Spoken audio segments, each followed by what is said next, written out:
Mutual fund में invest तो करना है पर समझ नहीं आता कैसे करें, कॉन्फिडेंस नहीं आता, अंदर से वो हाँ नहीं निकलती, आवाज नहीं आती कि आप कर सकते हैं शुरू, क्योंकि आपको डर लगता है। ये लगता है कि आप पूरा पता है कि नहीं पता है, हमें इतनी समझ है कि नहीं, एसआईपी क्या है, लमसम क्या है, डायरेक्ट क्या है, रेगुलर क्या है, ग्रोथ क्या है, डिविडेंड क्या है, क्या करें, कब लगाएं, कब ना लगाएं, किसके थ्रू लगाएं, बहुत चीजें हैं, बहुत सवाल है। तो वीडियो बना दी आपके लिए सारे FAQs, मतलब कि फ्रीक्वेंटली आस्क्ड क्वेश्चंस, जो सबसे ज्यादा पूछे गए सवाल हैं म्यूचुअल फंड के ऊपर। कोई हम 7-8 सवाल 10 सवाल लेंगे, जो मेन क्वेश्चंस हैं सारे क्लियर हो जाएंगे बहुत ही सिंपल लैंग्वेज में। अगर कोई बच्चा भी इसको देख रहा है समझ जाएगा कि म्यूचुअल फंड क्या चीज है, जो उसके मेन क्वेश्चंस हैं उसके रिगार्डिंग, चाहे वो एसआईपी हो या लमसम हो, क्या फर्क है, चाहे वो एक रेगुलर प्लान या डायरेक्ट प्लान में क्या फर्क है, चाहे वो ग्रोथ और डिविडेंड इन्वेस्टिंग वाले में क्या फर्क है, बहुत चीजें हैं, सब कुछ जानेंगे इस वीडियो में। शुरुआत करते हैं। तो पहला क्वेश्चन लोगों का ये होता है कि यार म्यूचुअल फंड में पैसा लगाने के लिए मुझे करना क्या है, मतलब मुझे क्या क्या समझना है, कितनी मेरे को क्वालिफिकेशन चाहिए, कितने मेरे को रिसर्च चाहिए, कितना मेरे को नॉलेज चाहिए स्टॉक्स के बारे में, इन्वेस्टमेंट्स के बारे में। तो ये आपको चाहिए बिल्कुल 0/0, क्योंकि देखिए आपको स्टॉक्स नहीं लेने हैं, तभी तो आप म्यूचुअल फंड मैनेजर के पास जा रहे हैं ताकि वो आपके लिए स्टॉक्स ले। हाँ, आपको इतना पता होना चाहिए कि जिस फंड मैनेजर के पास आप जा रहे हैं या जिस फंड में पैसा लगा रहे हैं वो हो बढ़िया फंड, ऐसा ना हो कि वो हो एकदम बेकार डब्बा गुल फंड कि आपका पैसा करते डब्बा गुल। पर वैसे ऐसा मोस्टली होता नहीं है, इंडिया में काफी रेगुलेटेड मार्केट है और काफी फंड्स अच्छे ही हैं, मेजोरिटी फंड्स अच्छा ही परफॉर्म करते हैं। फिर भी अगर आप रिसर्च कर लेंगे थोड़ा बेटर हो जाएगा, ताकि आपके रिस्क एपेटाइट के हिसाब से आपको फंड मिल जाए। ऐसा ना हो कल को बहुत रिस्की फंड हो, बहुत वॉलेटाइल फंड हो और आपको हो जाए थोड़ी सी प्रॉब्लम, तो ये दिक्कत है। अदरवाइज आपको कुछ नहीं जानना है, कुछ स्टॉक की रिसर्च के बारे में, फंडामेंटल्स के बारे में, ना आपको सीए बनना है, ना आपको चार्टिस्ट बनना है, कुछ नहीं बनना है। एग्जांपल देता हूं क्यों। देखिए म्यूचुअल फंड का काम ही ये है कि वो आपके लिए काम करे। जस्ट लाइक जैसे हम जाते हैं दिल्ली से बॉम्बे, समझ लीजिए, हमें पता है कि यार थोड़ा सफर गाड़ी का शायद दूर पड़ता है, लंबा पड़ता है, हम कहते हैं हम फ्लाइट लेंगे। अब फ्लाइट अगर मैं खुद का चार्टर लूं तो मैं क्या ले पाऊंगा? मोस्ट लाइकली नॉट, बहुत महंगा पड़ता है, बहुत पैसे लग जाते हैं। तो क्या करते हैं हम सब ये करते हैं कि फ्लाइट बुक कराते हैं, प्लेन में इकट्ठे बैठ के जाते हैं, इंडिगो का, एयर इंडिया का बुक कराते हैं ना। क्यों कराते हैं? ताकि हम सब थोड़ा थोड़ा फेयर देके पूरे प्लेन को कैप्चर कर लेते हैं और वो प्लेन हमारे लिए उड़ता है। अब क्या किया, जो पायलट है उसको फीस मिल गई, जो उड़ा रहे हैं प्लेन, जो जहाज वाले हैं, जो ये कंपनीज है, इनको पैसा मिल गया, हमारा काम पूरा हो गया छोटे अमाउंट में, क्योंकि हम सबने इकट्ठा पैसा दिया। तो इन यूनिट्स आपने पैसा दिया, पूरा प्लेन आप इकट्ठे नहीं खरीद सकते थे, पर जब इन यूनिट्स पैसा गया तो पूरे प्लेन से आपकी उड़ान भर दी और आप पहुंच गए जहां आपको पहुंचना था। आपका काम भी पूरा, कंपनी का काम भी पूरा, पायलट का काम भी पूरा। So you paid for something, for a service that is serving you, which you do not have an experience in, or which you do not have knowledge in, or which you do not have a qualification in। आप समझ रहे हैं बात को? आपके पास ना plane उड़ाने की नॉलेज है, ना आप उड़ा सकते हैं, ना उतना पैसा है, ना पायलट की डिग्री है। आपने क्या किया? सर्विस एक्वायर कर ली। वही काम करता है आपके लिए म्यूचुअल फंड वाले। अब लोगों का क्वेश्चन आता है जी म्यूचुअल फंड खरीदना है हमें, अब खरीद रहे हैं हम, पर दो शब्द आते हैं हमारे सामने हर बार जब खरीदने लगते हैं, एक आता है डायरेक्ट, एक आता है रेगुलर। अब इसमें फर्क क्या है और हम क्या करें, इससे हमें क्या करना चाहिए? तो देखिए सिंपल 2 मिनट के अंदर समझते हैं इनका मतलब और समझते हैं कि आपको क्या करना चाहिए। अब देखिए सिंपल सी बात है, अगर आप लेंगे रेगुलर प्लान तो इसमें होगा थोड़ा सा प्रॉब्लम। अब प्रॉब्लम ये है कि इसमें आप डायरेक्टली म्यूचुअल फंड से नहीं ले रहे हैं क्योंकि रेगुलर है ना ही, तो इसीलिए इसमें एक एजेंट या एक डिस्ट्रीब्यूटर या इंटरमीडिएटरी आपके बीच में खड़ा होता है। वो आपको हेल्प करेगा एएमसी के पास जाने में, ऑर्डर लगवाने में, आपका पोर्टफोलियो मैनेज करने में, म्यूचुअल फंड लेने में एंड ऑल। तो आपको सर्विस तो वो देता है पर आपसे वो फीस भी लेता है। फ्री में तो कोई काम करता नहीं है। वो बोलेगा मेरा कट क्या है, मैं क्या कमाऊंगा, तो आप उनको फीस दोगे और फीस इनकी जनरली होती है करीबन क्या पता आधा %, 1%, 1.5%, 2% of your mutual fund value. पहले से तो काफी कम हो चुकी है फीस, पर फिर भी ठीक ठाक तो होता है इनका कट। तो अब जो ये कमीशन है या फीस है या कट है आपका, तो वो नुकसान हो गया, मतलब जो आप कमा रहे थे उसमें से चले गया, तो ठीक है। अब आप बोलेंगे तो हम कैसे बचाएं? अब आप आते हैं अपने डायरेक्ट प्लान के ऊपर। अगर आप डायरेक्ट प्लान लेते हैं, डायरेक्ट प्लान का मतलब क्या है कि आप एएमसी के पास जाते हैं, बोलते हैं जी ये लो पकड़ो पैसे, ये लगाओ मेरा ऑर्डर और मेरे को म्यूचुअल फंड भेजो मेरे अकाउंट में, बात हो गई खत्म, आपको मिल गया। अब आप बोलो तो कोई कॉस्ट नहीं लगी, मेरे तो काम हो गया, बल्ले बल्ले मेरे तो सब कुछ सेट हो गया। अब बात तो सही है, आपका काम हो गया। तो एक बात की प्रॉब्लम यह है कि अगर आपको कुछ नॉलेज नहीं है, बिल्कुल ही नॉलेज नहीं, मतलब पता ही नहीं म्यूचुअल फंड होते क्या है या चूज कैसे करने हैं, तो आप चूज करेंगे कैसे, आप मैनेज करेंगे कैसे, आप जाएंगे कैसे? आपको ऑर्डर लगाने में हो सकती है दिक्कत, हो सकता है बेस्ट फंड चूज ना कर पाए अपने लिए, हो सकता है उसको ढंग से मैनेज ना कर पाए, या हो सकता है आप बड़े बिजी हैं, आप बोलो मेरे को ये काम करना ही नहीं है यार।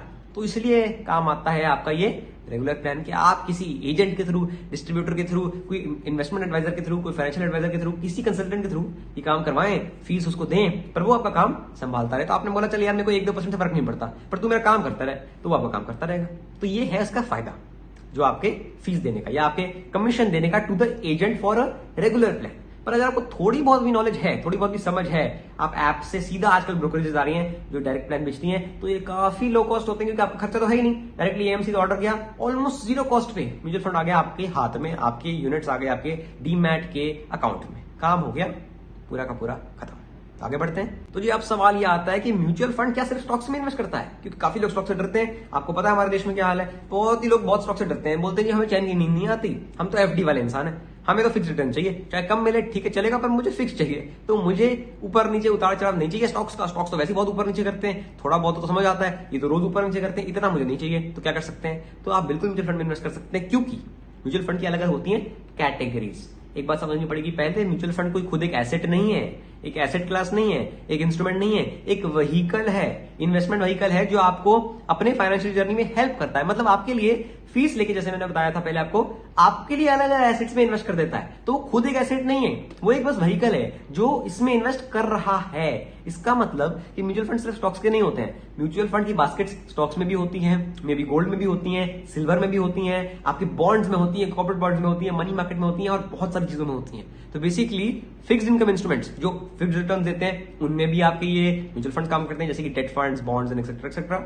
और जो ग्रोथ ओरिएंटेड इंस्ट्रूमेंट्स होते हैं, मतलब कि आपके इक्विटीज, स्टॉक्स, उनमें भी म्यूचुअल फंड काम करते हैं। इनफैक्ट कमोडिटीज जैसे कि गोल्ड और सिल्वर, उनमें भी म्यूचुअल फंड काम करते हैं। आप अपना म्यूचुअल फंड्स अपने हिसाब से, कैटेगरी के हिसाब से चूज कर सकते हैं बिना किसी दिक्कत के।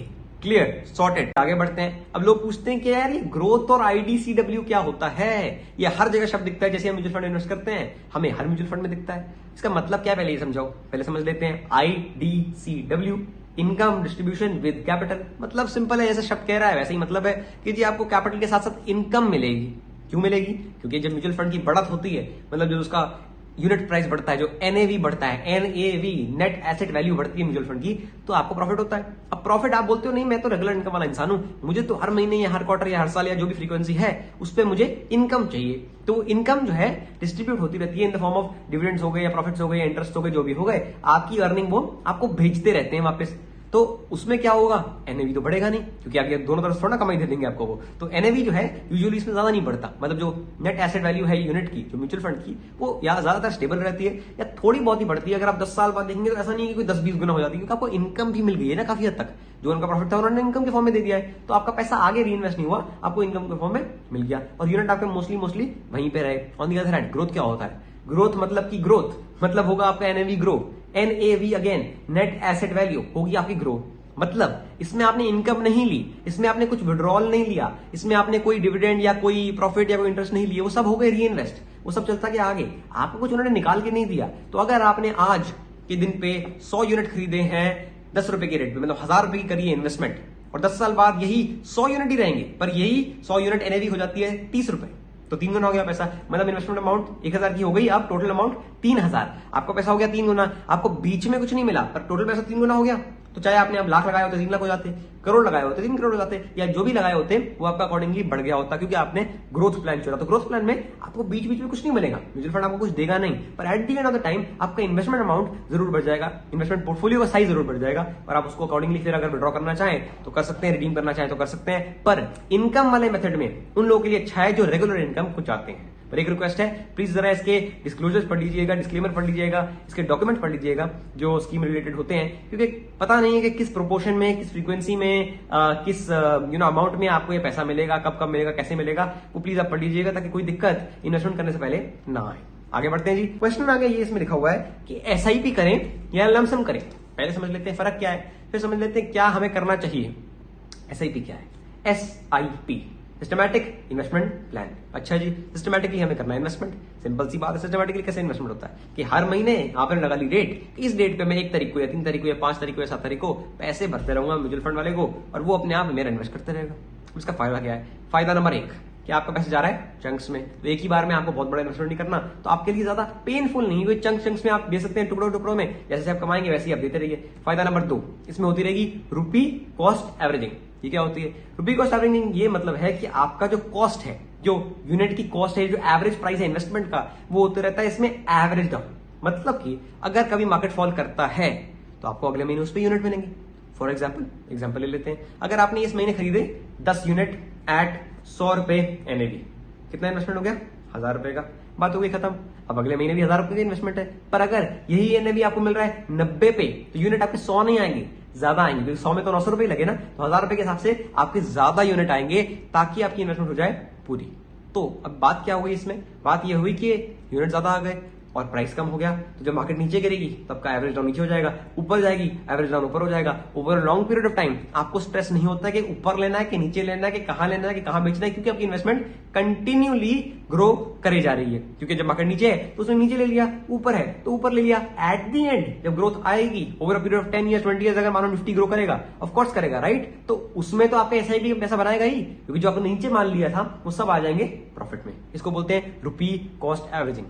तीसरा फायदा, डिसिप्लिन रहता है इन्वेस्टिंग का, डिसिप्लिन टूटता नहीं है और आप मार्केट को टाइम नहीं करते। जैसे मैंने पहले वाला बताया था, रुपी कॉस्ट एवरेजिंग हो जाती है, आपकी कॉस्ट एवरेज हो जाती है, टेंशन नहीं रहती है। वही बात मैं कर रहा हूं फिर से कि आपको टाइम नहीं करना पड़ता, ये नहीं सोचना पड़ता कि मैं ऊपर लूं नीचे लूं, बेस्ट प्राइस लूं, कल लूं परसों लूं, टाइमिंग की जरूरत नहीं है। कंटिन्यूड इन्वेस्टमेंट हो रही है डिसिप्लिन के साथ, आपको एक्सक्यूज भी नहीं होगा, ना कोई आपके पास ऑप्शन होगा, ना कोई चॉइस होगी। आपने इन्वेस्टमेंट करनी है तो करनी है, अपने आप पैसा कट जाएगा। आगे बढ़ते हैं जी। लमसम पे क्या होता है? लमसम मतलब कि आपके पास इकट्ठा पैसा आया और आपने करना है इन्वेस्ट। अब कैसे करेंगे? आप बोलेंगे कि म्यूचुअल फंड वाले को कि यार मेरे पास है 1 करोड़ रुपए इकट्ठा और मुझे इतने जितने यूनिट आते हैं अपने म्यूचुअल फंड के या फंड स्कीम के जो भी है दे दे, तो हो गई आपकी इन्वेस्टमेंट। अब अगर वो एक्चुअली फंड अच्छा परफॉर्म कर गया, वहां से जहां से आपने लिया है वहीं से वो और बढ़ने लग गया या शुरू हो गया बढ़ना है, जो भी है, आपको रिटर्न बहुत मोटे मिलेंगे, क्योंकि आपने तो इकट्ठा पैसा लगा दिया 1 करोड़ रुपए या जितना भी अमाउंट है XYZ, तो आपको बहुत बढ़िया प्रॉफिट होगा। पर अगर वहीं से अगले दिन ही मार्केट में आ गया क्रैश, क्योंकि आपको नहीं पता कि मार्केट में क्या न्यूज आने वाली, क्या खबर बाजार में आने वाली, आपको कुछ नहीं मालूम है, ना मुझे मालूम है ना आपको, और एक्चुअली किसी को मालूम नहीं, कोई कंट्रोल नहीं कर सकता। कोई वॉर हो गई, कोई खराब न्यूज आ गई, कोई नया टैक्स रेजिम आ गया, कुछ लॉ आ गया, कुछ भी आ गया, मार्केट हो गई अगले दिन क्रैश, तो आपका जो लमसम है हो गया सीधा पानी में, कि आपका तो 5% सीधा लॉस हो गया, और वो अगर अटक गया अगले दिन और गिर गया, अगले दिन और गिर गया, आपका तो लॉस हो जाएगा मोटा। और आपको हो सकता है 2 साल 3 साल तक कोई रिटर्न न मिले, आपकी वैल्यू अटकी रहे, क्योंकि आपने बहुत ऊपर पे ले लिया हो। अगर ये गलती आपसे हो गई तो पूरी जिंदगी आप अपने आपको कोसते रहेंगे कि यार मैंने एक दिन क्यों नहीं रुका, अगले दिन लेता तो मेरे को बेटर प्राइस मिलता, पर मैंने इतना ऊपर ले लिया। पर दिक्कत यही है कि आपको पता ही नहीं था कि वो अगले दिन गिरने वाला था, और ये किसी को नहीं पता होता है। तो अब लॉजिक क्या है? लॉजिक ये कि लमसम यूजुअली तब करा जाता है जब आप कॉन्फिडेंट है कि आपको पता है कि ये बहुत अच्छा प्राइस है, बेस्ट प्राइस है, नहीं तो एटलीस्ट बहुत अच्छा प्राइस है मेरे लेने के लिए। मतलब अगर मार्केट बहुत क्रैश हो चुका है, आपको पता है चीजें मेरे को बहुत सस्ते में मिल रही हैं, और आप कॉन्फिडेंट हैं, आपको नॉलेज है पूरी मार्केट की और पूरी रिसर्च है कि अब यहां से ऊपर जाना है, तो आप बोलेंगे यार मैं ऐसा भी थोड़ी ना करूंगा, टुकड़ों में थोड़ी ना लूंगा, मैं इकट्ठा मार लूंगा ताकि मैं बड़ा पैसा बनाऊं, मैं बड़ी मूव को राइड करूं। पर अगर आप कॉन्फिडेंट नहीं है या आपको नहीं नॉलेज है या नहीं रिसर्च है, तो लमसम आपको इतने बड़े अमाउंट्स नहीं करने चाहिए, क्योंकि कल मार्केट कहीं पे भी जा सकती है और आपका पैसा फंस सकता है। इसीलिए एसआईपी रूट जो होता है वो रिटेल इन्वेस्टर्स के लिए काफी डिसिप्लिन रूट है और बहुत बढ़िया इन्वेस्टमेंट टूल है, क्योंकि आपको वो हर महीने थोड़ा इन्वेस्टमेंट करते करते बहुत अच्छा कॉर्पस जुड़ देता है at the end of a long time period, और आपका रिटर्न भी बन जाते हैं, स्ट्रेस भी नहीं रहता है, कोई टाइमिंग भी नहीं करनी है, जैसे मैंने बताया डिसिप्लिन भी रहता है, काम आपका हो जाता है सॉर्टेड, खत्म बात। एसआईपी वर्सेस लमसम आपको पता चल गया कि आपने क्या करना है according to what your research is, what your situation is, what your condition is. बढ़ते हैं आगे क्वेश्चन कह रहा है कि एसआईपी के मिथ क्या है। एसआईपी के मिथ है बहुत सारे, और इसमें लिखा है कि इज इट एन इंस्ट्रूमेंट। मतलब काफी लोग बोलते हैं कि यार एसआईपी इज एन इंस्ट्रूमेंट, मतलब कि मैं एसआईपी में इन्वेस्ट करता हूं, ये बहुत लोग बोलते हैं, और बड़ा फनी है कि मैं एसआईपी में इन्वेस्ट करता हूं। तो ये तो वही बात होगी कि आप बोले कि मैं आटा खाता हूं। आप आटा थोड़ी ना खाते हैं, आप आटे की रोटी खाते हैं या आटे का पराठा खाते हैं। तो आटे जो है वो रॉ मटेरियल है आपका आटा, वो उससे बनती हैं चीजें। तो वैसे ही एसआईपी जो है वो काइंड ऑफ लाइक मतलब मेन चीज नहीं जो हम खा रहे हैं, कंज्यूम कर रहे हैं या जिसमें इन्वेस्ट कर रहे हैं, वो इन्वेस्ट करवाता है। तो it's a way of investing, not an instrument itself. ऐसा नहीं है कि आप एसआईपी में इन्वेस्ट कर रहे हैं, तो ये बोलना सही नहीं है। इससे अच्छा ये बोल सकते हैं कि मैं XYZ फंड के XYZ AMC के फंड में इन्वेस्ट कर रहा हूं जो कि एसआईपी के थ्रू हो रहा है। So I am investing in XYZ fund through an SIP, ये बोलना सही है। ये नहीं कि सीधा मैं एसआईपी में इन्वेस्ट कर रहा हूं। वो बात हो गई कि आप बोले मैं आटा खा रहा हूं, फिर आप खा रहे हैं रोटी जो आटे से बनी है, तो ये फर्क है। So SIP is not an instrument, it is a vehicle या वे ऑफ इन्वेस्टमेंट या रूट फॉर इन्वेस्टमेंट। ये है एसआईपी का मिथ जो आपको हो गया क्लियर। ये है मेन क्वेश्चंस जो मेरे को पता चले थे, जो FAQs हैं, फ्रीक्वेंटली आस्क्ड क्वेश्चंस थे, मैंने क्लियर कर दिए। ट्राई किया सिंपल लैंग्वेज में बताऊं ताकि हर एक बंदा समझ पाए, और आई होप आपके काफी क्वेश्चंस क्लियर हो गए होंगे। क्योंकि म्यूचुअल फंड में इन्वेस्टिंग करने के ये काफी ज्यादा पॉपुलरली आस्क्ड क्वेश्चंस हैं। काफी दिक्कतें आती हैं लोगों को इसके रिलेटेड, तो मैंने सोचा वीडियो बना दी जाए, क्या पता किसी की मदद हो जाए। और काम हो जाए आसान। तो ये काम अगर आसान हो गया तो लाइक कर दीजिए।